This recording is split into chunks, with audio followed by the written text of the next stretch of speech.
all the blessings you give us, and we're so grateful to live in this part of the world. But we're also concerned about the coronavirus, and we ask that you move quickly to remedy us of all that concern. But as we look at the responsibilities of today's job, we want to do the things that we can do to improve this community. We ask your blessing and guidance in all the decisions we make. We do this in your Son's name. Amen. Amen. First order of business is the minutes of the previous meeting, June the 15th. I make a motion that we approve items 1A and 1B as presented. Okay, both meetings, no changes. All in favor, say aye. Aye. Raise your Aye. hand. Aye. Monthly financials. Amy, how are you today? Good. How are y'all? Good. Okay. We're going to be talking about the financial update for the month ended June 30th. And let's start with the activity for the month. So EIC received sales tax of $326,000. And you'll remember that there's a 2-month lag here. So this represents sales on purchases made in April. And I've also included in your packet information about July sales tax because we've already received that as well. And we've had some discussion about this already, but basically sales tax in both June and July is significantly better than we had estimated, or very hard to estimate in this environment, but it's much better than what we were expecting.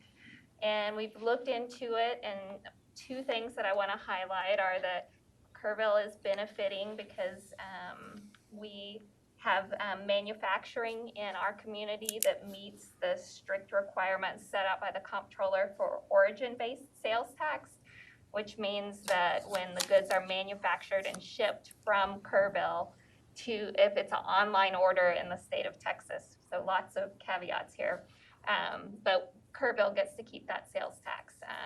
Most online orders have destination-based sales tax, so wherever it's shipped to, that's who gets to keep the sales tax. But if it's manufactured and fulfilled and online and shipped within the state of Texas, we get to keep it. So we've benefited from that. And then also we've benefited from our strategy that we've really ramped up in the last couple of years to become a retail hub. We've done some, I know y'all have seen some presentations from the retail coach about especially our retail, or our primary retail area, where we actually draw from a population of about 100,000 people that come to Kerrville to do their shopping. And especially if you look like west of here, like, out towards Junction, even down towards Lakeview, that kind of thing, those people come to Kerrville as their primary shopping destination. And I think especially during the pandemic, when we've seen people not want to go into San Antonio, that kind of thing, Kerrville's had some benefit there from that, from the retail regional hub that we've become, and especially with companies like big box stores, regional companies, we've seen improvement there.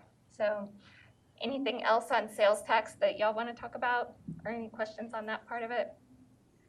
All right, I'm going to move on a little bit from there. Looking forward with sales tax, we are still anticipating at some point that the pandemic will have a negative impact on sales tax. We are still seeing high levels of unemployment.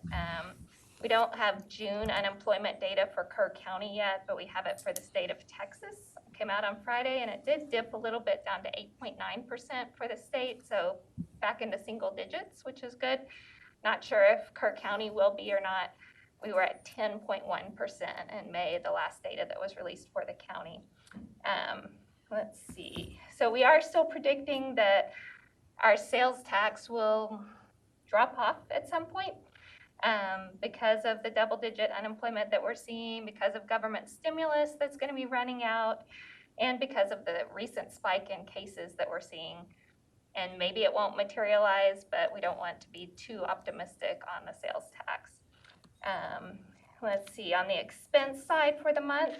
Are you going to, change your forecast, though, for the sales tax for the Yes. balance of the year, you think? Yes, yeah. After we get through these monthly expenses, then I'll go to the cash forecast next, and we'll talk about how I've modified that.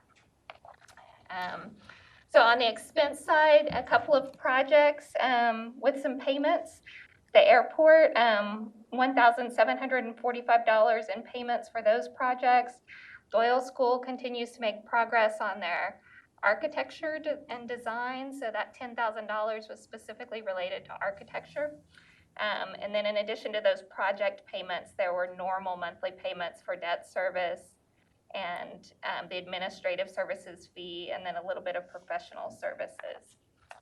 And then moving on into the forecast. So the next page here, we're looking at cash forecasting. And this is where we do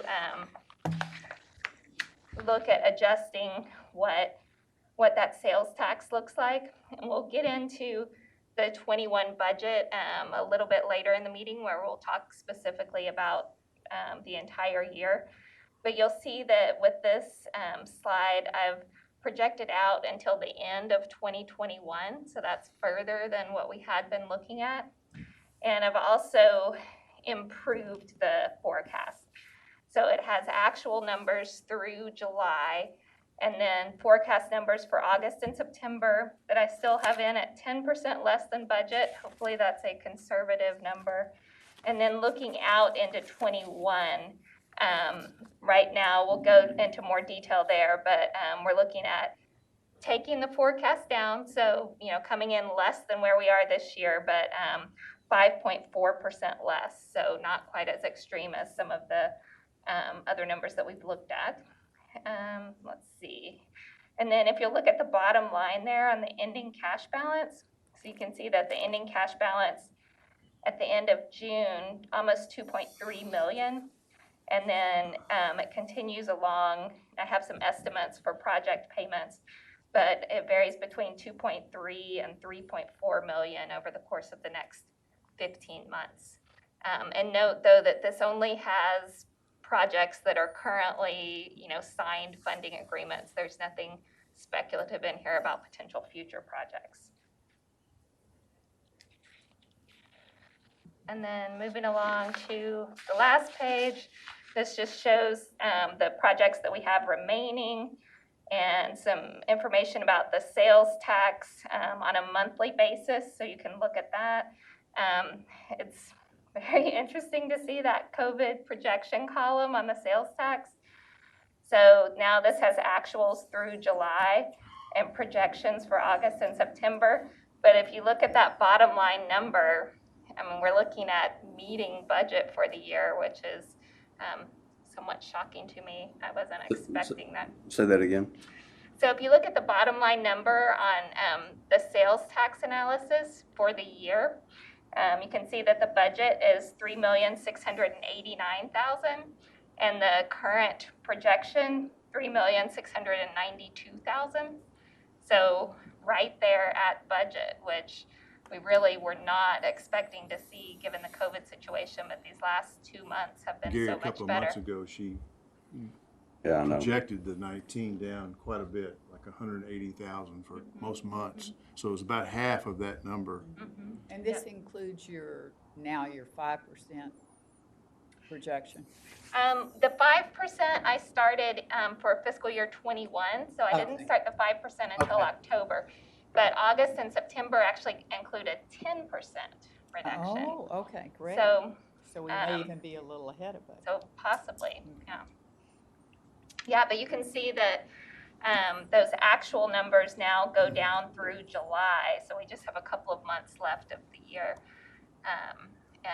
You did you lower August and September's in your original, or those are not, you adjusted those back up? Remember you gave, the first numbers you gave us were pretty low. They were, I'd have to go back and look. I want to say that I had them at 15% down at one point. These are 10% down. This is the same that I presented last month for August and September. So you adjusted them once. Yes, and every month on this, I am adjusting the actuals as well. So So now all the way through July, through that 350,000, those are actual numbers. Yeah, I mean, the COVID is above Right. actual Right. substantially. I mean, considering. Well, and the actual column doesn't have anything added in for August and September, so so that's what's causing that difference. But still, we're actually 11% higher. better than budget right Yeah. now. Yeah. We're ahead of budget slightly, which is Well, the traffic in Kerrville looks that way. Yeah, exactly. Yeah, no, that's a good Unless they're point. just driving through. Yeah, and even summertime traffic, Oh, you know, it's pretty high. we've seen it pick up just like we usually do. So, anyway, but yeah, it's very shocking to me. But I don't want to get in a position where we expect these kind of huge numbers to continue as we continue to see other economic signs that that would tell us differently. So. All right, and on the negative side is interest rates, depending on which side you're looking at it from. But from an investor's perspective, we're not earning much on our money right now. We still are invested in the tax pool account that we've been invested in for a long time. It's down to 42 basis points is what we're currently earning. But it is completely liquid, is completely safe, but 42 basis points, so not a lot of return there. Dropped a whole percent. Yeah, we've been at 2%, around 2%. Yeah. And okay, that's all I have on the June financial information, and then I'll be back to talk 21 budget. But any questions? Thank you, Amy. Appreciate it. Thank you. Good report. EA? You get quite a few things on your agenda today, so I'll be brief going through these because we do have a number of projects that are in progress, or actually quite a few that we've wrapped up here or close to wrapping up. River Trail extension to Shriner University, construction is going very well. We've poured all but maybe 100 or 200 feet of that trail project, and in fact got an opportunity to visit with some of our folks, our partners over at Shriner, to go look at the trailhead and how on the private side and the improvements that they've made there, and that's really come together. So we look forward at some point when there's more of a opportunity for the public to get together to be able to go and celebrate that. And then we are wrapping up the final pieces of construction to connect those two parts through there. So we do have just a little bit more kind of behind the petroleum engineering. We're working on some erosion control measures on some of those more steep slope areas. But we think that we'll pretty much have that project substantially complete within the next 4 weeks or so. So excited Not before school starts. I don't know. Depends on when school starts. Yeah, it depends which district. That's a moving target. Depends which district. We'll be pretty close by the middle of August. Bobby, is the plan, once the construction is complete, will we open it even without a ribbon cutting or function? Yeah, so we may have a little bit of a soft opening. As you know, we've had the river trail open throughout the duration of the pandemic, and obviously that's a great way for our public to continue to find a safe recreational opportunity. We will likely have a terminus on there that ends before you actually get into the prime part of campus. And so we're working with our partners at Shriner to figure out exactly what makes sense on where that area is. But we're going to try to get the vast majority of that extension open. Yeah, I think it'd be a shame for us to complete construction and not open it because the city officials can't go down there and get their picture in the paper. Absolutely. So I think we've got to, if we can, and if it's doable, I'd sure like to see us go and open up that. Yes, sir. Is Shriner's campus open now? They had kind of been more or less closed for several months. It is not open to the public right now. They are they have some screening process for folks that are going through for contracts and some other things, but generally it is not open right now. And people are using that part of the trail anyway, because I stayed a couple of nights in the cottages, and they're using it anyway. It is. We're trying to keep them off because it is a construction project, and so we're trying to as best we can. But yeah, particularly right there. Closer to G Street. Obviously, there's access from those businesses. It's pretty easy to get onto those areas. Unfortunately, most of that area is pretty much complete up until you get to kind of really that edge of Shriner at the right of way. So Right. We're still looking good on budget. still looking good on budget. Yep, we've had to utilize some contingency for some of those erosion control measures, but we're generally looking pretty good. Good. Tennis center improvements, we've all but wrapped up everything there. That project is substantially complete. We've worked through most of the punch list items. And so we've had folks that have been able to utilize the facility here over the near term, and actually have even had some small tournaments out there. So already starting to get that. At some point, again, that'll be another one that we'll hopefully be able to gather groups and be able to celebrate that a little bit more. But we'll be getting some more out to the public just to let them know that, yes, that project has been complete, and that was a project that was catalyzed by the EIC. More to come on that. Aquatics feasibility study. Again, we were hoping for a July meeting where we were going to able to get this group together with the City Council and the Parks Board and talk a little bit more about some of the results of that. Obviously, we're not in a meeting situation where we can put that size group together. So we'll continue to schedule that as the pandemic allows, but don't think that we have forgot it by any means. Great progress going right now at the Olympic Drive infrastructure extension. We've completed the vast majority of the utility relocate work throughout there. They're moving a lot of dirt. If you get a chance to go drive by there, it's starting to take shape and starting to actually look like where at least the roadway will line out there. So both that project as well as, obviously not ours, but the Kerrville ISD's middle school project is going vertical, and it's really starting to all take shape in that whole area.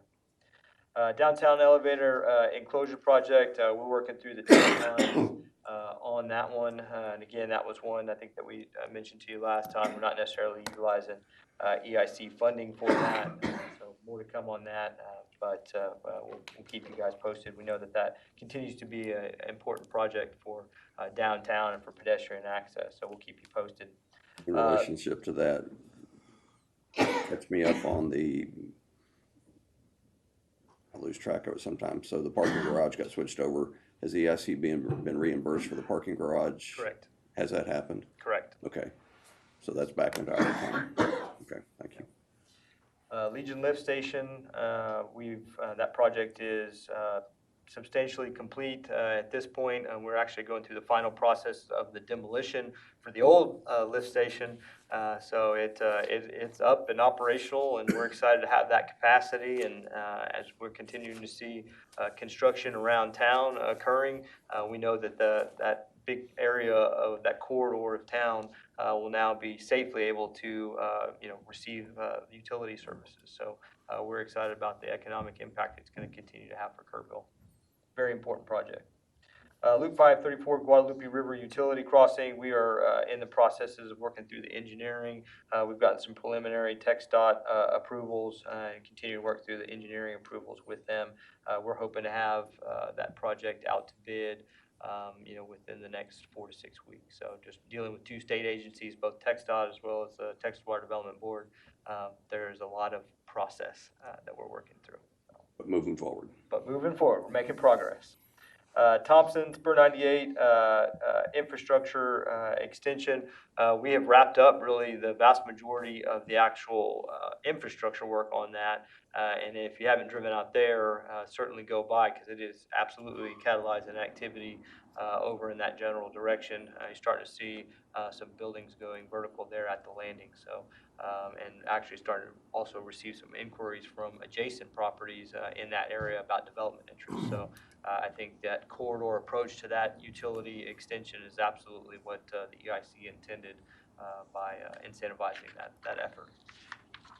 Arcadia Theater, if you haven't seen just across the street, take a gander over there. Some of the scaffolding is starting to come down, and you can see the exterior facade. And as maybe has always been, it hides, even that doesn't give really the full spectrum of the beautiful gem that it is turning into on the inside. So unfortunately, due to changes in the pandemic, weren't able to necessarily release that in the big splash that they had hoped for come July 3rd and July 4th earlier this month, but they are certainly very eager to be able to open that up to the public hopefully this fall. So it's really coming together, really just And I'd Is there a encourage chance for you. getting a tour of that anytime? Absolutely. See what's going on? Yes, we can absolutely can schedule some tour over there. They're really wrapping up a lot of that interior construction, so it's a safe environment to be able to take probably some small groups over there and have them come through. So I was over there 2 or 3 weeks ago, and it's astounding.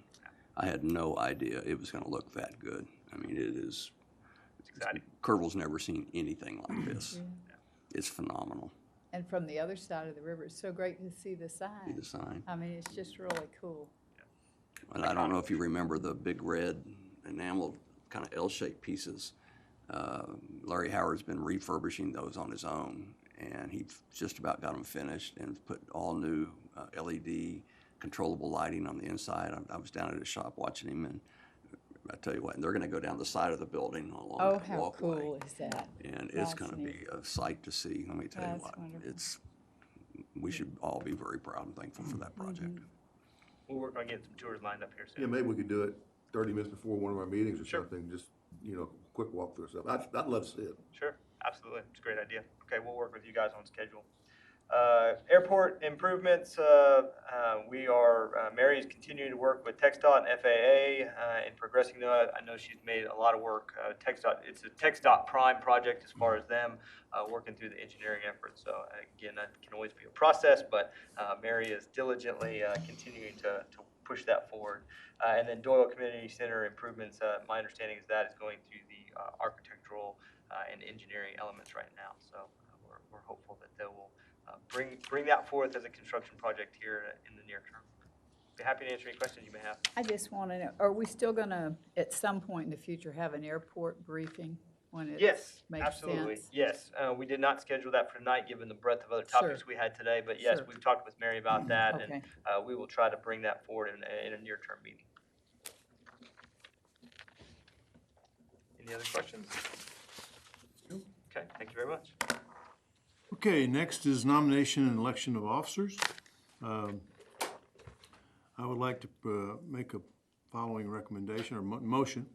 I would like to recommend that Greg Richards for president, Danny Almond for vice president, and Aaron for secretary treasurer. So I'd like to recommend, that's my recommendation, is the nominations for these slates of officers. I'd like to second that slate. Okay, any other motions? All in favor, signify by the right hand. Any opposed? Motion carries. Greg, you're in charge. Come take it over, bud. What's next? EIC. I'm sorry, KEDC.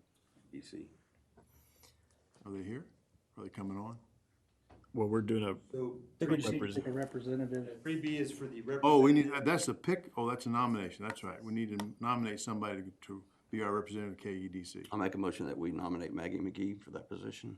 I'll second. Any other nominations? All in favor, we're gonna say it, right hand. Maggie, you got it. You'll love that group. And then we need an EIC representative for the GO team. Any nominations? Sir? Would you do it? I've been doing it, so I'll do it. Sure. Okay, I'll nominate you. All right. Second. All signal by right hand. I got it. Okay.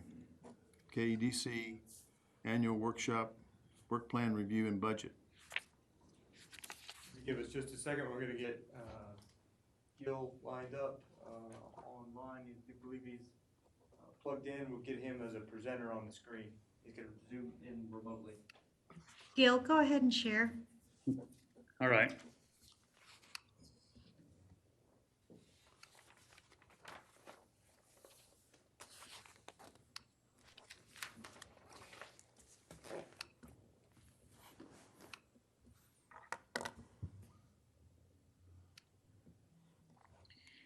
All right, so is the presentation on the screen? Yes. Yes. Yes. You all can hear me? Yes, of course, right? Okay, so let me get started. Let me see. Okay, Mr. Chair, members of the board, I'm gonna have a, there it is. It's going to be a 12 to 13-minute presentation. I'm going to be going over our plan of action, some of our year-to-date deliverables, what we have in the pipeline, and then our roadmap for 2021. And then I'll get into the actual proposed budget that we have for fiscal year 21. So as far as year-to-date deliverables, that's what we've done since last November. This is the 2-year roadmap that was approved in September of 2019. Right before our budget got approved, and then we went on to start a fiscal year. I don't expect you to read it on the screen, but just to note that there's 7 lines of engagement, and I'll be going through each one of those. So I'll start with business retention and expansion. That's Teresa Metcalf, who's on our team, who's done a fantastic job in building that program from the ground up. So since November, a combination of her and I, we've met with about 34 companies. And specifically, this is the core of the BRIEF program. So we've met with the top 10 private employers, and also the core of our top taxpayers, which don't necessarily mean they're the top 10 private employers. Just checking in to see how they've been doing before the pandemic and then post-pandemic as well. So it's a combination of some of our manufacturing firms, medical, health sector, so on and so forth. But since the pandemic, I would like to point out that we've met with either in person or communicated via email, telephone call, with more than 200 of our local businesses. And that was, 2 weeks into the pandemic, we issued a business survey. Out of 200 plus, we got about 194 respondents, which I will say in my field that's unheard of. I mean, San Antonio, I know they issued their survey right around the same time. That's one of the 10 largest cities in the country. And they had 250 responses. So that speaks very well of our business community. So that gave us a huge opportunity to really start building our network locally. And then we've also, through the BRIEF program, featured 11 businesses through the Over the Fence podcast. Along those lines, the other line of engagement is marketing. Originally, we did have a budget for marketing. We're going to outsource some of these items that we ended up working with internally. We just decided to roll everything in-house. Both Teresa and myself were not marketing experts, but we did this when the pandemic hit. Again, just being cognizant of the fact that we had no idea how our economy was going to be impacted. So we had to do our part. So we created 5 social media outlets: Facebook, Twitter, LinkedIn, Instagram, and then a YouTube channel. So we have an actual YouTube channel where we feature the Over the Fence podcast, and that was something that that's an idea that Teresa had come up with, and she's run with it since. Mr. Richards, I think you've been interviewed as well. So that one's on KerrvilleTogether.com, and we've had a great success with that. A lot of people have really liked that particular podcast. We participated in 8 of 10 of the COVID community updates, thanks to the mayor and the city manager. So we've been providing our input to the community. We've had about 21 impressions or mentions, whether it's through a newspaper article, magazine, and a combination of press releases and some media advisories. We've hosted 4 webinars specifically for small business and for industry. And then before the pandemic, we participated, actually I spoke at 2 national conferences, and Kerrville was mentioned there. And then Teresa, post-pandemic, was a panelist in a national webinar. So that was good for Kerrville again. And then the big one was we had a joint webinar through the Office of the Governor, through their small business series. Originally, this was going to be an in-person event, but with the COVID-19, they turned it into a webinar. And it was our target audience was for small business, and local industry in Kerrville, Kendall County, and Kirk County, Kendall, and Gillespie. So we had 4,400 participants in that particular webinar. So that was showed very well for our community.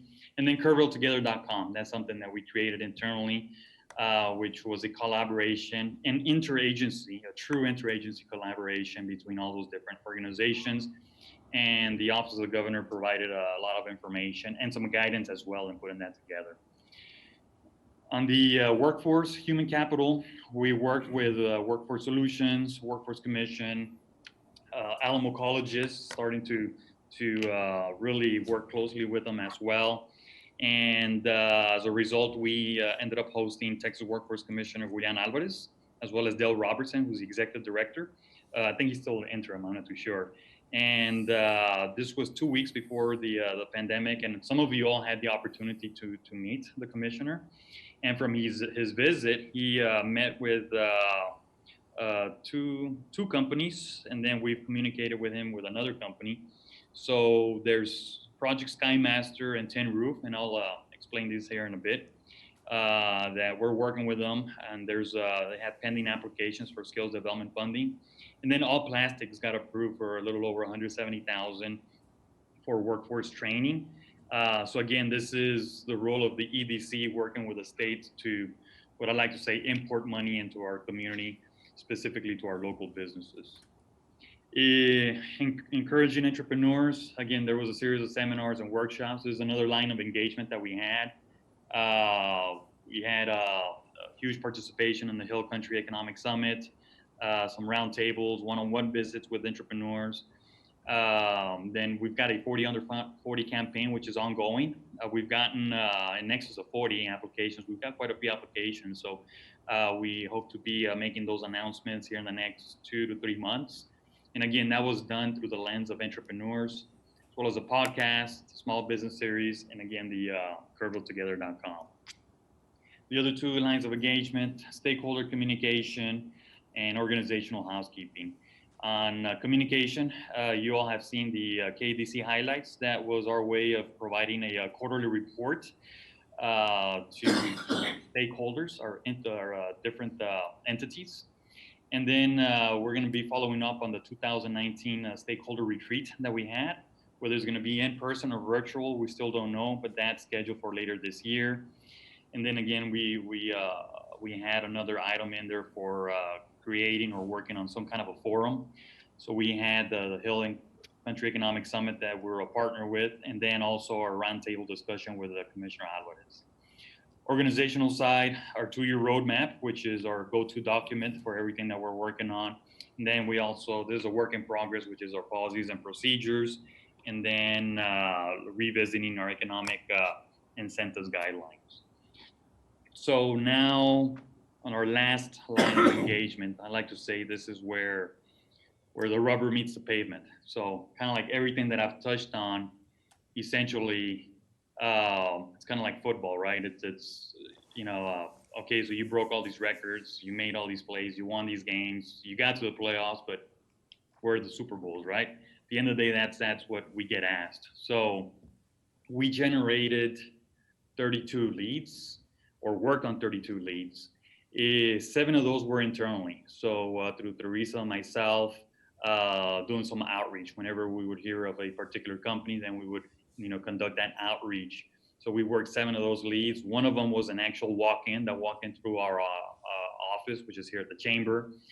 Cold calling, we're not set up for that. We don't have the staff to do cold calling, so we have not done anything like that. There were 3 inquiries. We get a lot of inquiries, but 3 of them were actually turned out to be leads at the office. 5 were site selectors and 4 were through relationships, which is basically a combination of just relationships and site selectors. That would be close to 9 of them. And then 12 were RFPs that came from the Office of the Governor. So out of those 32, we have 5 active prospects, some of which you all have been privy to for the Kerr County and area. A little bit more on that one here in a bit. So moving on now to our pipeline, which is, again, this is where the rubber meets the pavement. You all have heard about the Project Skymaster here in the last few months. It's a project we've been working almost a year now. It's in the aerospace sector, so it's got the potential for up to 200 jobs. What I like about this, it fits our criteria as far as paying above average county wages. And the reason that's important is that that's how you start moving the needle as far as building wealth in the area. Mark McDaniel and myself, we had the opportunity to visit their headquarters last month, and we're happy to report that the project continues to make progress. Despite the COVID situation, the project continued to move forward. Not as at a much slower pace, but nonetheless, it's still moving forward. Project Tin Roof, this one's already out. This is Prime Metal Buildings, which is off of Harper Road. We've been working for them also for almost a year. It's a new construction project. It's about, I think initially when they came in, they were looking at building 12, 13,000 square feet, but they eventually expanded it to 18,000 square feet. Had something to do with the new steel mill that's going in the Corpus Christi area, and that they see some opportunities there. So part of it is manufacturing, and the other part is commercial. So they'll have some retail space internally. That was actually the walk-in that we had. Blue HQ, Replenish, and Vista, those were a combination of relationships and site selectors. Blue HQ, it's an active project. It's a small company. They're in the aerospace. They do work for the aerospace and defense sector. They're looking for a small facility to conduct training, to bring in law enforcement from all over the U.S., and they would be hosting some federal delegations as well. So we're actively working with them as well as with the city on this one. Project Replenish, that's in the medical sector. This is also, they're looking for a small facility. It might be a build to suit. They're still trying to weigh their options. This came through us through a major site selection firm. But this one would create upward of about 20 jobs, paying very good wages, again, in the medical sector, and it would help us build that supply chain for medical and health. Project Vista, this is where the Kerr County parentheses area came into play. This is a project that's outside of the county, but our big brother in San Antonio called us up and said, hey, we need you to help us with this project. And then a month later, we got a call from one of the top 5 site selectors, not a site selecting firm, but one of the top 5 site selectors in the country, basically one of the rock stars in the industry, and was asking, about our capability to support the project, not necessarily through incentives, but just with, information, so on and so forth, specifically housing. They were asking about housing. It's a huge operation that would have indirect, but also very direct and significant economic impacts to Kerrville. So we're working with them, and of course for us it's great, right? I mean, we're not going to have to put anything into it except some sweat equity, which is us, and go after some of their suppliers and capture some of those wages and sales tax revenue. Okay, so now I'll move on to our roadmap. Again, I don't expect you to read this, but we're 9 months into our business ecosystem 2-year roadmap. So for this coming fiscal year and the remainder of this fiscal year, now what we're doing is really just focusing on developing our clusters. There's some huge opportunities depending on some of these projects that you just heard from, as far as aerospace and aviation. Further flushing those out. Entrepreneurs, there's going to be some huge opportunities for them as well. Continue focusing on that. And because of COVID, we've gone from companies looking for employees and trying to address workforce to now switching gears. And now economic development for us right now is just getting people jobs and getting our local businesses up and running. On the marketing side, it's going to continue to be grassroots, and then business recruitment. Whenever we can, we'll do it. And again, go back to developing what we have. We are going to be revisiting our 2-year roadmap, and we're going to be upskilling our workforce. There's some opportunities to do that right now. And then the other important one, which is really one, which is economic diversification and resiliency. How can we best weather some of these economic storms when they do hit? We've been doing better than the national average, but there's always room for improvement. So we're going to be adding that component to our plan. And I added this one as a little bonus, which is Tesla. It's 2 hours away, but for an automotive manufacturing or an OEM, 2 hours is right around the range that they want their supplier base to be. So that puts us in a position where we can kind of pick and choose or go after certain suppliers for a Tesla should they move into the Austin area. Doesn't mean we're going to do it, but just kind of keeping that one in our back pocket. Okay, now getting into our proposed budget and what's the cost going to be. before I get into the line items, I do want to mention, and this happened at our 2 meetings ago, we proceeded with some voluntary budget cuts for this fiscal year because we're very cognizant of the situation when everything started happening. And I know we're talking to businesses and we're asking businesses, well, now's the time to tighten the belt, now's the time to pivot, now's the time to shift. Well, I think we need to do the same thing because that's what we're preaching. So this is our way of minimizing the impact to the community. And I know sales tax revenues are looking good, better than what we expected, but we want to continue with this practice until we start seeing at least some kind of light at the end of the tunnel. So our proposal here is basically a 21% cut across the board. Those cuts, as you can see, for next fiscal year, business recruitment, it's basically out. We're going to do that wherever we can. That might be different if we didn't have projects in the pipeline, but we do have projects in the pipeline, so we can just, again, just put a momentarily pause on that. Marketing, going from 23,000 down to 5,000, because we're going to be doing that in-house. We cut some of the staff training, conferences and meetings. Going to some of these, it's not going to happen. I know our annual IEDC meeting has already been announced, as well as our Texas EDC meeting. Those are going to be virtual, so we're just going to accommodate for, the fees for those virtual conferences. Consulting services, we're bringing that one down as well. Meals and entertainment, we don't anticipate going anywhere, so that's why meals and entertainment and travel.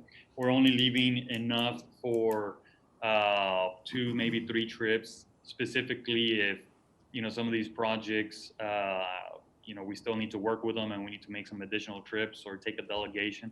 We need a little bit of cushion there. And then the big one's the KEDC service agreement. We were able to renegotiate that about 2-3 months ago, down from $55,400 to $18,500. So basically going back to the way it used to be 2-3 years ago. Our subtotal has about $106,500. There was an increase in a couple other categories at about $22,000. So that puts us at $84,000 in budget cuts. So as you can see, this is where we're at. So for our ask, our request from the EIC is $197,500, down from last year's $250,000 ask. And then for the city, county, and the KPUB, we're doing also 21% cut. So going from $50,000 to $39,500 each. And we've had some conversations with each of those entities as well, and they've all have said that that's definitely something they can work with. So our total last year, and again last year we had a staff of 3. That's basically when Walt was here, or 2.5, I guess. So we're now going from 400,000 to 316,000. I will add that we are anticipating at the rate that we're going, and we're not utilizing much or spending much, again, because travel and so on and so forth is non-existent right now. We anticipate about a $50,000 carryover from this last budget, and that would put us at about 370,000+ for the year, for next fiscal year, should the amount of 316,000 be approved from its respective entities. So in closing, again, our current 2020 budget, we had volunteered for that reduction. We're cognizant of the situation. We had to do a mid-year pivot, which meant we're going to be more of a homebody and not being out and about, and now shifting our mindset from recruitment, so on and so forth, to actually putting people to work as fast as we can and getting businesses back in operation. Our 2021 goal, depending on how some of these projects shake out, huge opportunity to developing some of our clusters. And then for the budget, I'll say, look, it's a very affordable plan for a community this size.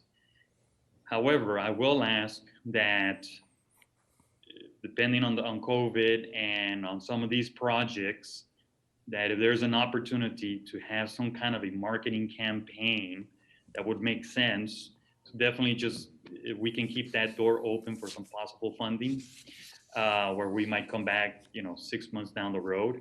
And the way I would envision that would be having different entities. Now that through Kerrville Together, we have found that, our agencies here can work together, trying to pull some of our resources together and get something like that done. But that's an if, and if it does happen, it would be, I'd say, about 6 months down the road. And that concludes my presentation for the proposed plan of action as well as the budget. And I am happy to answer any questions. I have a question. Amy, we're showing 220 on our KEDC portion, and Gil had 250 on his. Was So there, it started out. was that the at 250, decrease? Yeah. and then during- Okay, that's what I thought. Just wanted to make sure, because he still had it on his. Gilbert, my question is to do with, these 5 leads that you have now, is there going to be a need for any kind of a training requirement for these new companies that may be coming, that you will need to do some kind of funding incentives for them? That's where we're bringing in the state of Texas, the Workforce Commission. They've been very good, and they don't really necessarily require matching funds. And having Julian here coming in and meeting with some of you all and kicking the tires, we have a friend in Austin that we can definitely work with. So we do not anticipate that. I do maybe with Project Skymaster, there might be some opportunities, but that might be like a year down the road, looking at some entrepreneurial center activities of some sort. And if that's the case, then that would require some kind of funding. But again, we would look at the state as well. And in addition to that, there would be some opportunities to tap into some funds at the EDA level. That would also would require some matching funds. So at the moment, you have no knowledge of any need for training supplements? Not at the moment, no, sir. Could I ask a question going a year forward, as you were saying, Gil? Yes, ma'am. Have you all had discussions yet with Skymaster about the potential of, once they get in and get settled, helping us bring in other suppliers? Correct. So that's part of our on the business recruitment. That's part of what we're going to be doing, and we've had those conversations already where once they come in, it's like, okay, give me your list of suppliers, and you tell me which ones you want setting up shop right next to you. It doesn't get any better than that, as opposed to trying to research all these different companies. When a new company comes into town, all you have to do is ask. And a lot of times they do provide that information, and they have already indicated that yes, they do have at least 2 of them. Of course, they're smaller operations, 10 to 15 person operations. So we would definitely be working with those companies as soon as they hopefully come into Kerrville. Well, that might be something in the future that could be a little spin-off, incubation focus for aerospace out at the airport, if you've got a couple of small ones. There's things that are starting to line up very nicely at the airport, and this project is a huge part of that. That when I've mentioned cluster development, is specifically that the aerospace and aviation. There's some things that are percolating that I think a year from now we can definitely we would be able to see it. Yes. The money that All Plastic got, that was a grant from the state that you facilitated, is that right? Correct, through our office, yeah. And that actually came out from the Hill Country Economic Summit when the commissioner spoke, and All Plastics was one of the companies that's there that approached them. I think they got approached by 5 different companies, and so we started facilitating that, and yeah, they ended up getting funds from that. Okay. Gil, when you talk about leaving the door open for a marketing campaign, would you envision then coming back to us with a specific like budget amendment to say, you know, we want to help facilitate this type of marketing campaign to attract this particular client, or what did you mean exactly by leaving that door open? Yeah, it would be that along the lines of what you're mentioning and what Maggie was saying as well, which is there might be some opportunities for some other companies, and we now have a good story to tell. So let's start putting some of this information out with some trade magazines. Start getting some editorial coverage out of like New York City, which we can, as kind of like a, you know, the way I would see it is like, you know, Kerrville, Texas, you know, best kept secret in the aerospace sector, and they start telling the story of this particular project and some of the other companies as well. That's not cheap. It requires money, a lot of effort on our part in putting that together. So it would be a combination of marketing, some recruitment, and then essentially that could lead to some kind of an entrepreneurial center or a center of excellence of some sort that we could be developing out there. Mm-hmm. I took it as more, you were gonna be target marketing when you did that as opposed to general marketing. Are you talking about that, or what are you talking? Okay, so we need both of them. The general marketing, you need to be able to put that one out there so you can start creating that buzz. And then the targeted is, I mean, we're already going to have SkyMaster's list of suppliers, and that's as targeted as it can get. We start going after them. And in a perfect world, you're able to meet with them, visit with them, or you're on the phone. And what I've seen happen in the past, what I absolutely love it is when they say, as soon as you walk in, they're like, you know, I just read something in such and such magazine or the Wall Street Journal, you know, about Kerrville. You know, apparently you guys are doing some good things there. And to me, it's like, you know, it worked, right? I mean, they eventually read up on our community through some of these high-profile media outlets. So it just adds more credibility to what you're doing. So it's a combination of two. Long answer to your question. So maybe for our, I'd like to say thank you. I mean, I think you've done a great job, not only in your job, but, you know, in working on this budget, and I'm certainly very appreciative. And personally, I'd be very, you know, if something comes up mid-year and our finances are looking strong and, you know, you've got a good project, I would certainly be open to taking a look at that. I mean, we just don't know, you know, everybody's facing unknowns, but I wouldn't have any problem with that. Okay. Thank you. Any other comments or questions? Thank you, Gilbert. Appreciate it. Thank you. So I need to figure out the screen thing here. Let me see. It worked. Thank you. Thank you. Okay.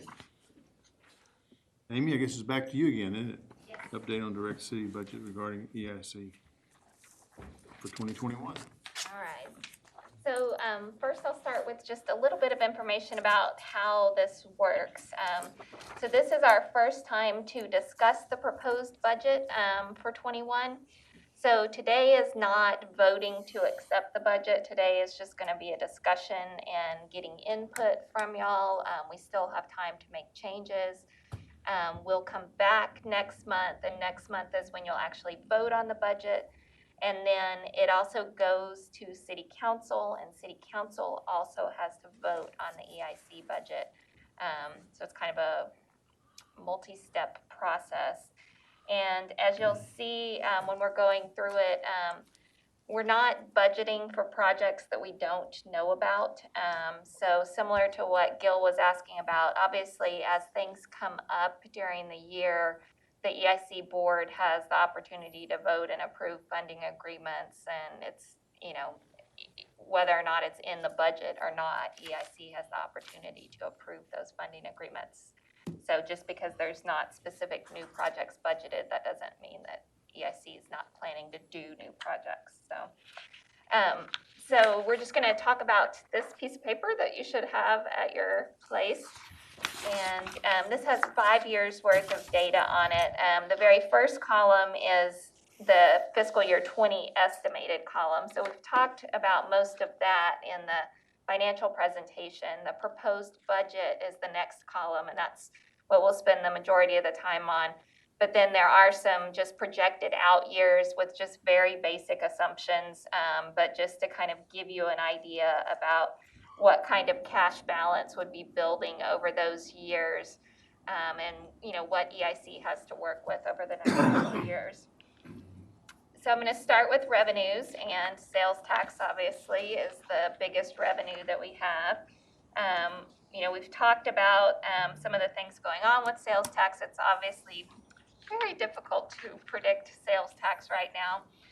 One thing that I have done that makes this number a little bit like, why did she pick that percentage? Why did she pick that number?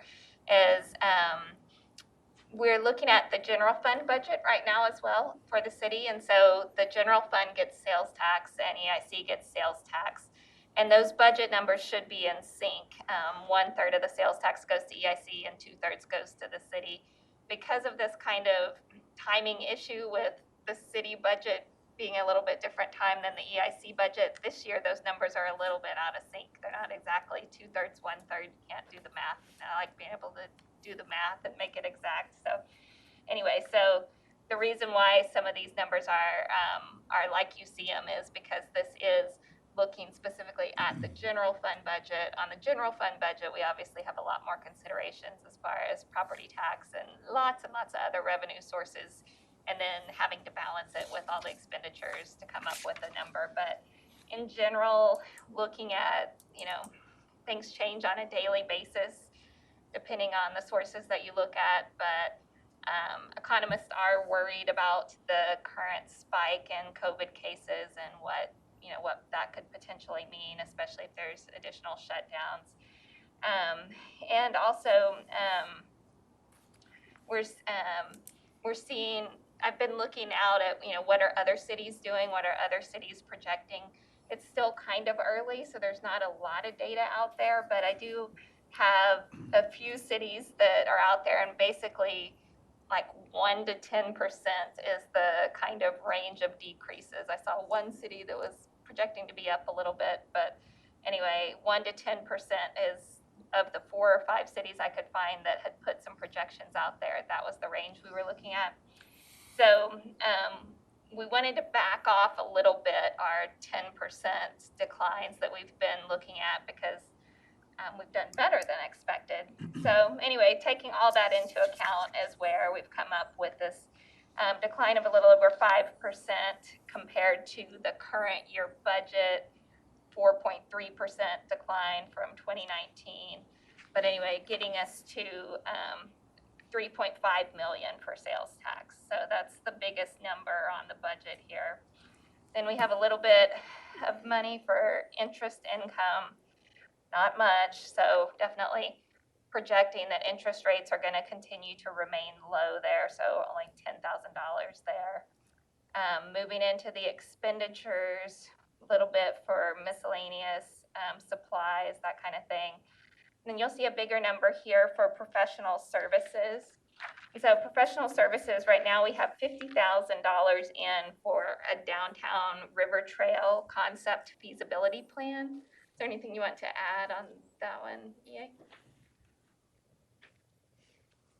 I'll just add that we heard the comments from EIC several meetings ago and wanting to continue the momentum on that project. And so we have gotten at least some preliminary estimates from one of the engineering firms that we worked with in the past, Hewitt Engineering actually, and he's given us a rough outline for a concept plan that would go through and allow us to evaluate the feasibility of a potential downtown segment, essentially from G Street, from where that Shriner extension is right now, all the way up into the downtown area that would carry it back over to Tranquility Island, essentially making a loop in that middle area, middle downtown area. So we've gotten a preliminary estimate on that. We're working through the scope on it, but we wanted to go ahead and get a kind of a plug number. This is just the engineering cost. No, this is the concept feasibility. Oh. Yeah, so there's a number of hurdles that we're going to have to cross going through there that we've already evaluated just walking through it with Mr. Hewitt. And so we want to get those identified and start to get some preliminary estimates, kind of start laying out some groundwork of kind of where we think it would be, and get at least some roughed out numbers of where we think the pinch points will be. And then we'll bring those to you guys and have some discussion about, concept and layout and phasing, and what we see as. Acquisition cost. That's correct. Yeah, all of those pieces to it. And then from that, we think, once we have a little bit of guidance from you all in the city council, then we'll be able to launch off on a full-blown engineering effort if you desire to do so. Is this 100% of that cost, or is it shared with the city? Right now, this is 100% of that cost. And I guess I don't know if this is EA or Amy, so you're showing that cost to be 50,000, so, and we have money budgeted every other year for other projects, I guess, so you're just not anticipating any other professional services next year? Right now, I think professional services, I don't think are allocated in any other way. Right. We've just roughly had. 20,000 shows in year 2020, you're spending 20,148. Right. And we have 10 for the following year, so we're just, Right. Right. it's kind of a pot. I mean, we don't know what projects are coming, so you No, don't. yeah. It Right. kind of just depends on what we've seen, costs for that before, are in legal services.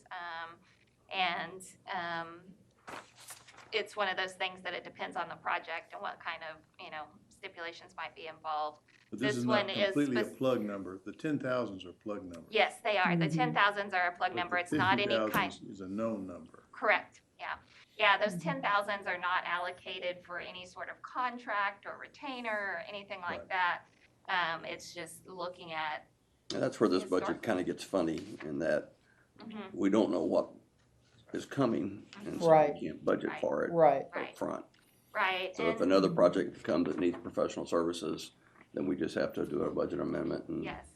Is there a reason, EA, with that one specifically for the River Trail, kind of the concept plan, when we do things like the Olympic pool feasibility study, we enter into an agreement with the city to conduct that study, and it's kind of a specific project rather than just a budget item.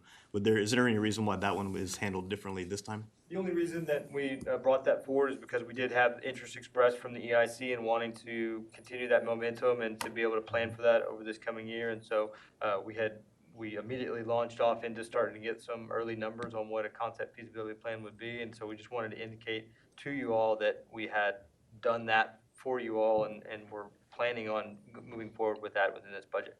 If it's something ultimately you guys don't move forward on, then it just goes back to the kind of the general fund, so to speak, the EIC's general fund. I think Aaron makes a good point.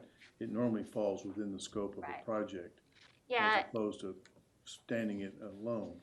well, and we did want to discuss it with you today, if it is something that you're interested in. And when I bring the budget back next month, I certainly could put it down below the line and specifically label it as a river trail study. But before we had talked to y'all about that, I put it in professional services. It might be an easier way to track it. Personally, I'd rather see it as just one of our budgeted items. Okay, Yeah, yeah, Okay. me too.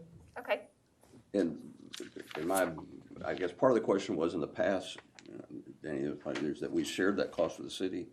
Is that what you were saying? I was just wondering if we were sharing or not. I don't, maybe I just was asleep, but I don't recall that did we actually request this to be done, or is this, we had a formal request at one of our meetings for y'all to investigate? No, I- extending the Just river from our trail? positive comments. No, I think we just talked about We it. were all kind of in consensus that Positively. it was something we wanted to at least consider.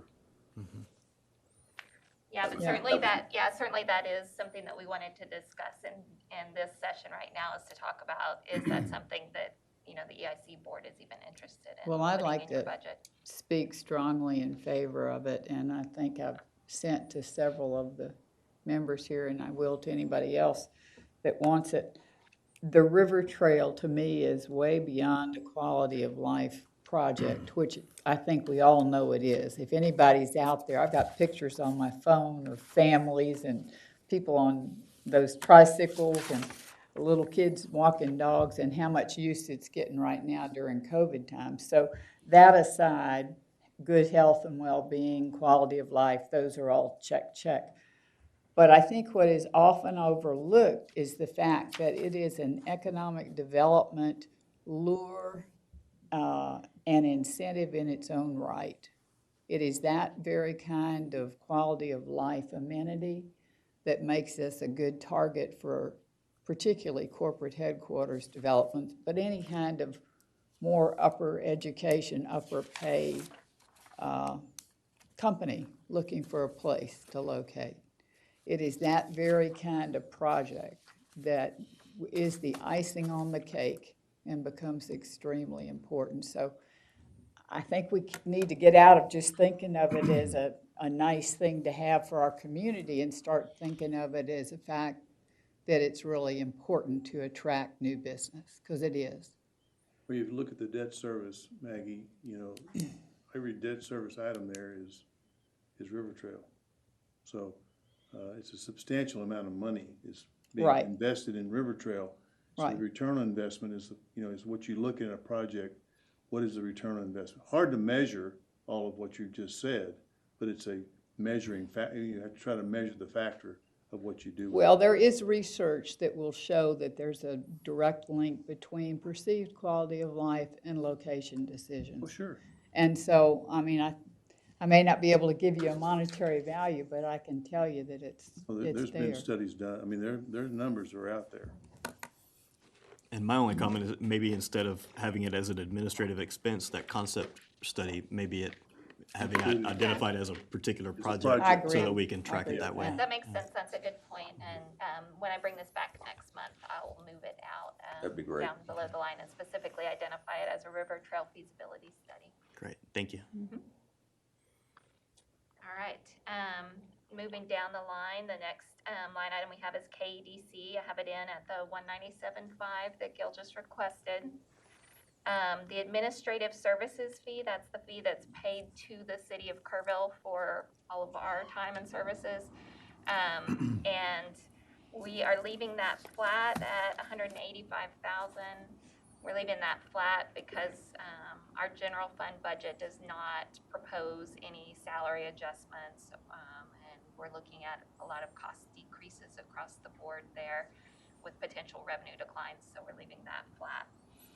I have just a procedural question, Amy, about Gil's portion of the budget in the KEDC. If they do come back with a specific ask for some kind of a project or proposal, do we amend our KEDC or our EIC budget to give more to KEDC, or do they come back as like a project ask and go through that application process, or kind of? I think it should be something where they come back to you and the board votes to approve the request. Just kind of a budget amendment then, so to speak, I guess. It is, yeah, and we in addition to, we want to get feedback obviously on their work program and their budget proposed for next year, but we'll be bringing next month as well the actual agreement with KDC for their service agreement. So, Okay. It'll outline within there that they are allowed basically to come back to you all if they have a change in their work program or something that they need additional funding when they have that opportunity, but they do have to come back to you all and get that approved. And obviously there would be a budget amendment that has to occur at some point in the year. I think That we was did my question. We Thank did you. that last year, didn't we? We kind of expressed that. I thought we did. Yeah, I think we did. We did. This year we did it this year in the summer. It was just in the reverse, and in that you all agreed mutually that you weren't going to pay as much given the pandemic. Right. Yeah, I think they should make a presentation, what they need. Right, but it is definitely something that can be changed during the year, and also when you see how sales tax is actually coming in, and if there are additional revenues available. The next section here is debt service. So there's currently 3 different debt series that EIC pays the debt service on. 2 are for River Trail, and that last one is Kerrville Sports Complex. That's the KSC. One thing to note here, so this just reflects actual debt service payments according to the debt service schedule. We are looking at refunding, which is the term for refinancing, the Series 2012. It's eligible to be refunded. And we actually have our financial advisor coming to the city council meeting at the end of the month to present kind of a preliminary look at what rates are looking like right now, what kind of savings might be realized. So if city council votes to move forward with that, we could be looking at some lower numbers there. So What's the life of these current notes? Um, The way these, they're currently structured? these are 30-year, I believe they're 30-year. I'll verify that. We have a mix of 20-year and 30-year. Okay. I thought they were 20s, but I could be wrong. Yeah, that's what I thought. Yeah. But what year are we in? What year do they end, is my question. So 2012 would be, either, I'll look it up real quick and give you the answer for that, whether it's 20 years, 30 years. Sorry, I don't know that off the top of my If you head. could just send us a debt maturity schedule, I think that's what we'd like to see. Okay, yep. Yeah. But yeah, so they go on for a while though. And this is the first, the 2019 series there, that says 2019 refunding, that started out in 2011, and then we refinanced it in 2019. Okay. But you didn't extend the term, did you? You just No. extended, yeah. We Yeah, did we not. just refinanced. And yeah, none of the refundings would Yeah. extend the term. They would just be refinanced at a lower Just to interest do rate. different, negotiate the new rate. Yeah, so just be a new rate, and we will have some flexibility too as far as the payment schedule and kind of, if we needed to lower payments in a specific year or increase payments in a specific year, there's a little bit of flexibility there too. And then but we're also looking at it in terms of the cost that is required to There's do no that. prepayment penalties or anything like that stuff. No, there's not. With these, you can only do refundings in certain years according to the initial issuance documents. So that's why this 2012 one is eligible right now. So you can't just do it at any time. It has to be according to when the original documents said it could be done. They have to get their yield no matter what. Yeah. All right, and then moving down into the project contributions. So like I said before, these are just the remaining balances on the existing projects that are out there. And some of these, like the airport and the Doyle, these are estimates on how much will be paid the remainder part of this year. So that could be adjusted a little bit, but it wouldn't exceed the total of the project. So looking at all that, we come down to an ending cash balance of $3.4 million. Moving out across the out years, this is just a very simple 2% increase in sales tax each year. So could be more than that, especially coming out of a recession. But that's what's factored in there. Maybe a question that's probably more to Mr. Hoppy or Ms. McDaniel, and I know it's the Ouija board crystal ball, but for the next budget year, surely I would anticipate that the city has projects that they are anticipating coming to EIC for. You wanted to kind of give us a preview of what that might be? Since they're not, we don't have anything on here, but. The River Trail, is Well, we've got one that we've 50,000 on specifically for talked that. about, And right? I know we're not gonna start construction, but. We don't have anything. We're in a pause mode on just about everything. Okay. And so even our general fund for next year is gonna be lower than our general fund budget for this year. And all of our major projects are just on hold. It could be that we do a mid-year kind of adjustment, just like you all were talking about for your amendments. If Gil comes back with something and you all want to take a look at it, but I can't really think of anything other than what we already are trying to finish up and wrap up. We'll be focused on other projects that are not EIC funded, that are more like utility projects. EA, can you think of anything at all? We talked about River Trail already and the concept Well, feasibility plan. And I'm very aware that something's gonna come up in February, March, some point in time that's an opportunity, and but I just wanted to make sure that there's something that we need to be planning on, or that y'all are, seriously considering the EIC for. So, but Does that's basically what I needed to hear. Even with the airport has asked for more funding, but we said, no, we're not gonna do that. And we are gonna work with them to try to apply for some CARES Act funding through the EDA, Economic Development Administration, to help do some of the work on their runway aprons and hangars that they've got pending. But other than that. What's the timetable for the next lift station? So we're gonna be coming to the council here, probably in the next 30 days as we settle out on the Legion lift station, to get authorization to move forward with engineering on the NAP interceptor and lift station. So that'll be happening before the end of this fiscal year.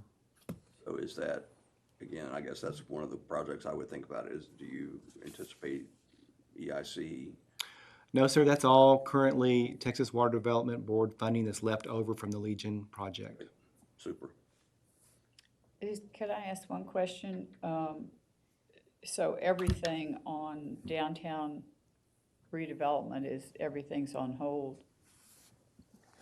Well, so just for example, I heard from a downtown property owner today that's looking at renovating their building and asking about the old facade grant program. And in Kerrville 2050, that is an action item for y'all to reconsider that, as well as a grant program for opening buildings to the river. And so we're not talking about big dollars, but I think the last facade grant program was like $10,000 max. But I got to talk to Mike and EA about the legality of that, given the kind of projects that we're talking about. But so there could be some things like that, but we just don't know what they are at this point. And so we would, if we wanted to do something like that, we'd bring a program to you and say, here's our budget. We're going to do 5 of these this year and see how it works. And then amend the budget that way, Right. that kind of thing. The I facade guess grant. where I was Go ahead. coming from with this is having talked to some of the people that have businesses downtown.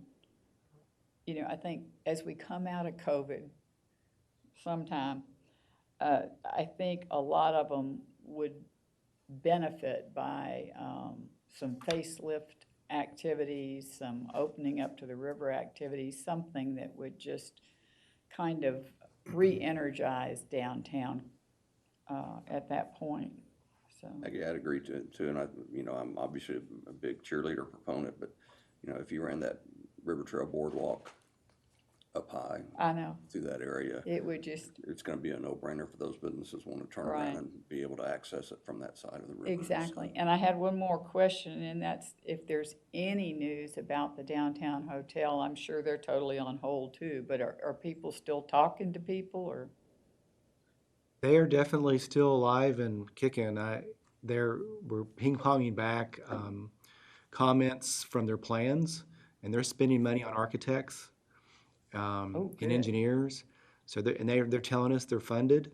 So of course we haven't seen the final application for a permit come in yet, but that could be any But that's day. good news. Well, while we're talking about future projects, I'd like to just hear everybody's thoughts on maybe a slight change in approach and how those come to us. I'd like to hear about them a little earlier. As they're kind of in the formulation and development stage, instead of showing up on the agenda, with a development or a funding agreement already prepared. I'd like for us to have an opportunity to just kick around what y'all see coming and kind of give us a heads up so that we're not so myopic and, just looking at what's right in front of us. And we kind of take a more proactive approach to seeing, well, what all's out there so that we can make a wise decision about each thing as it comes up. Yeah, we'll do our best to do that, but oftentimes we don't hear about something until late. We've been briefing you on all active projects pretty regularly in executive session. If we actually have a prospect that's eligible to meet in executive session. Yeah, definitely, as soon as we know something might be coming, we'll be talking to you about it because, we want y'all to have time to think it through. That may be a PR thing for us to do more generally on our own too, towards the community, is to just let it be known that, hey, if you're considering something or you have an idea or something in the works, we're open to hearing from you and working with you before we get to this formal stage of presenting a development agreement.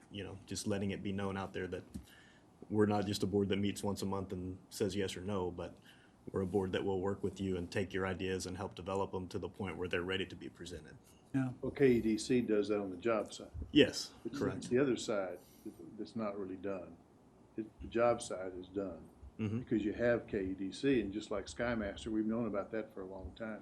Right. So we've been involved in all that project. And it probably does fall under, and Maggie can talk to KEDC about it now that she's our liaison there too, is, you know, the business development and retention program, that may be where some of that comes through, but. Yeah. And could I, since we're just talking generally, could I ask him, and maybe Gary and Mark, the small business incentive program that there was some talk about trying to get us out of COVID, come out of COVID, was something that we could work with small business on. Is that in any stage of development, or is that kind of on hold too? I mean, what my recollection is, we did discuss it in some of our early workshop. Mm-hmm. And kind of the consensus was that, one, we never put it into a hard program. If it was going to do, there was some question about how it was going to be administrated.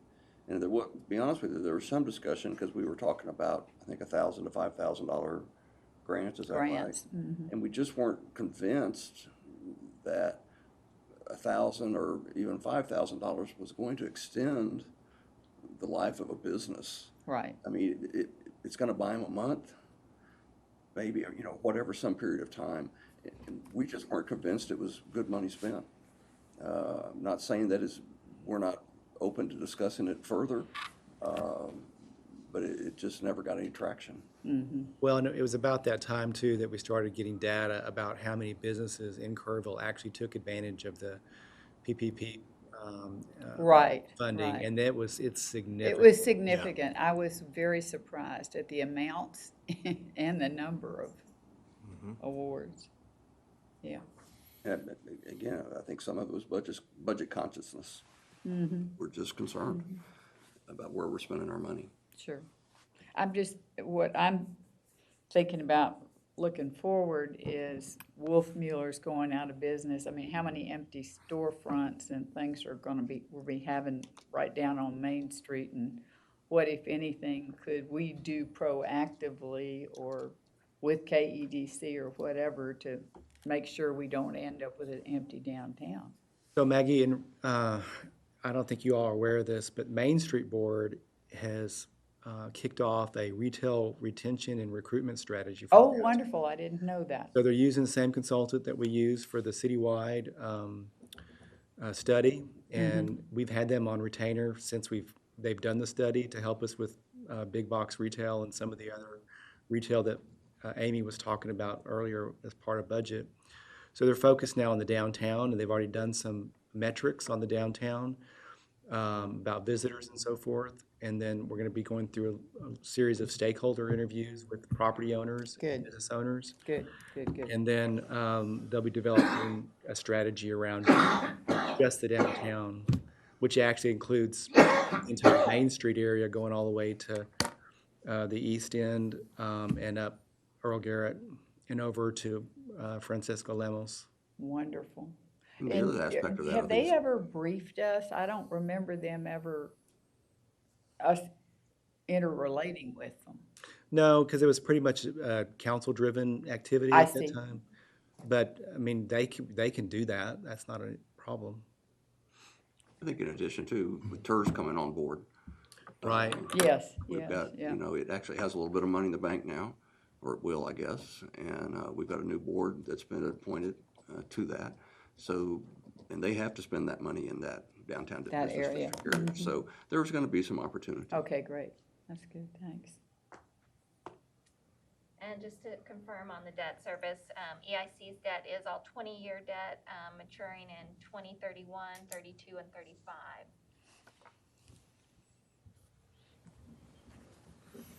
Thank you.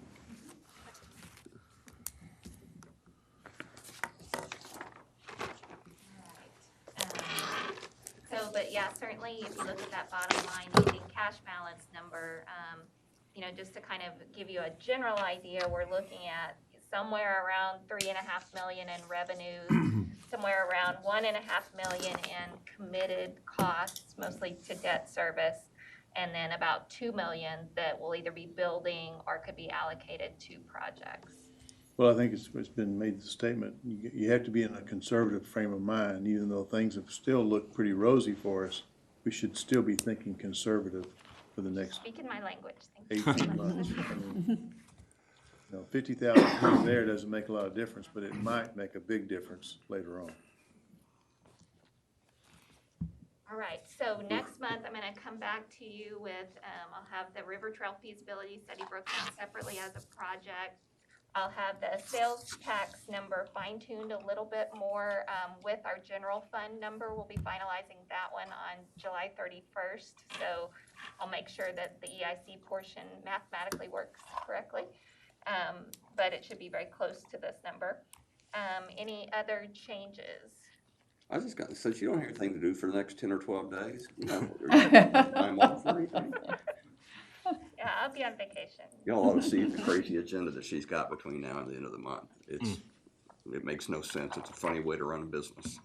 That's the way it has to be done. Don't get Get sick. it all done at the same time. All right, Okay, thanks, y'all. thank you. Okay, I guess the next thing is executive session. Yes, sir. Just need a motion to go Need a in. motion for I'll make a executive. motion, we go into executive session under 551.071, 551.072, Can I make a motion? 551.087, and I think that's all of You them. got them all? I'll second. You know which numbers you just said? Okay, we'll move into executive session at 5:25. You gotta vote. Oh, we gotta vote first. All in favor of executive session? Any opposed? 5:25. Get the cameraman to. It's blowing right 6:13, we down came here. out of executive session and we're back in regular session. There's no activities or decisions made. So is there any other business to come before us? We're adjourned. 6:13.